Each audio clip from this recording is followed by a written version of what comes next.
Way kalibutan sa Bagyo ang pagkalumos ng 18 anyos nga tinunan sa Ramon Duterte National High School.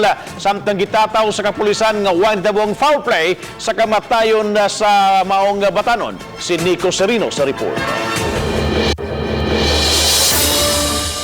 Sa pasiunang investigasyon, walay nakita nga foul play sa Station 9 sa kamatayon ni Christian Redoble, 18 anyos, human kini madakinas, paingon sa Guadalupe River sa habig sa kalunasan.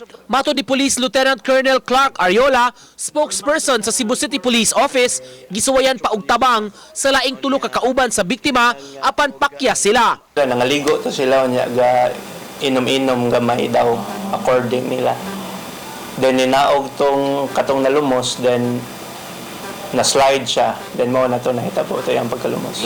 Gibuhian ra sa kapulisan ang tulo ka kauban sa biktima, human masuta nga wa ni sila'y kalambigitan sa kamatayon ni Redoble. Usa sa gitan-aw nga dili matawag nga nakalas ang biktima tungod sa bagyo, tungod kay niadtong higayuna, nalibkas naman ang pagpaubos sa Metro Cebu sa Storm Signal number 1. Normal to siya nga report na to, sir, kay actually if mabantayan na to yesterday, dili man gyud kayo inana kakusog ang epekto sa bagyo dinhi sa tuwa sa syudad sa Sugbo. Uban ni Godfrey Relien, Nico Sereno, Balitang Bisdak.